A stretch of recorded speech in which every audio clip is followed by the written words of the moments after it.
Chapter 1. Anna. Anna lands on her feet with perfect agility. The wall has scraped her belly and grazed her knees. They're stinging a bit. Careful of the dog, says Pierre. She has dropped 2 meters. Nothing scares her any more. Her moving shadow sets the dog barking and leaping after her. Anna breaks into a run, giddy on this night she will never forget. In the blue darkness, her body is outlined sharply, crisp and buoyant and full of new assurance. Life isn't the same anymore. Now night enfolds her. It's a night like the fulfillment of a wish made on blowing out a candle.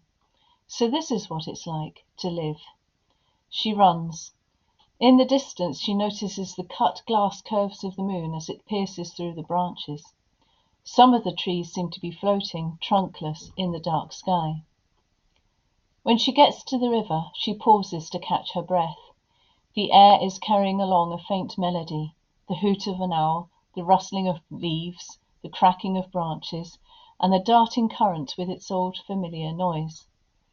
Anna plunges her hand into the water. She drinks, dabs her neck with cool fingers, and sets off again. The wind gathers up the decorative grass at the half-open gates to the estate. Anna swerves the abandoned chairs on the lawn, the tangle of sprinkler hose, and kneels as if praying by the granite lion that watches the door. She slips her hand between the 2 big paws and takes hold of a key. She falls onto her bed in a star shape. The house's vague noises grow muted, and soon all she can hear is a branch caressing her bedroom window, and her heart drumming. Tomorrow, now already, her new life.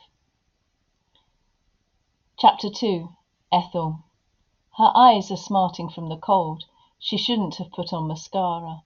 It's her indulgence, though, her coquetry, says her husband, and he often emphasizes this word with a squeeze before absconding, leaving her by the wayside, as it were, without a lot of clue where to go. The still, impenetrable darkness enfolds her. Her feet on the gravel break a silence she'd rather were total. With every step she regrets her haste. She stops for a few seconds now and then, slowing her momentum as far as she can to weigh up the next thing she's ruining. She recalls dinner and Suzanne's pronouncement, "We've got something to tell you all." Ethel had felt the oncoming wave. "No way!" she had smiled, had feigned surprise and delight, saying what any female friend would have said at that moment. "That's wonderful! How far along are you? How are you feeling?" And amid this play acting that was provisionally saving her from running aground, she had knocked over her glass. The wine had spread like blood over the cloth that was fucked now, and she had felt an immense pain that had crushed her, an unfamiliar, ludicrous pain, and she had looked at Jocelyn, who wasn't saying a word, wasn't dabbing up the wine. Jocelyn, who had no idea what was going on inside her. Ethel ducks into the car. She reflects on the emptiness of this stony country, which, deep down, she had never liked. She had wanted this life in the country, though. She'd been looking for a place to soothe what was consuming her. She had had enough of dreams, their tatters. She had given her all to make something happen, but nothing had happened. And one morning she had let everything go, left everything behind her. She had often considered disappearing.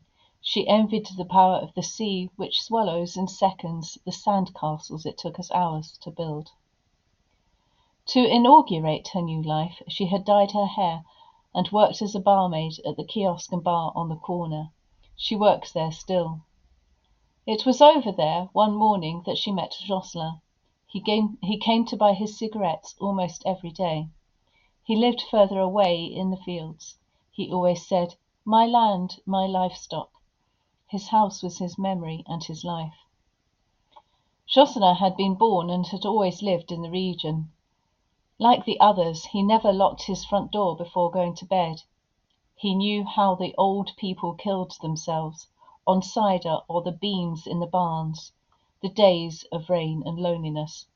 He had grown up surrounded by men and women whose hearts had shriveled, who didn't read, didn't get out much, and had never learned to love.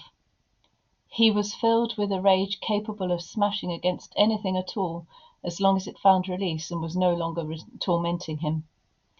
Ethel had seen him release it too, kill a lamb, chop wood, without once stopping his arm or doubting his duty. His actions split void and matter. She turns the ignition key. The car judders a bit, and the engine, as if exhausted, wails continuously. She tries again, doggedly determined and suddenly sweary. She rips open her bag, rummages among the tissues, receipts, and an old cardigan, and her only just charged phone that she finds out of battery.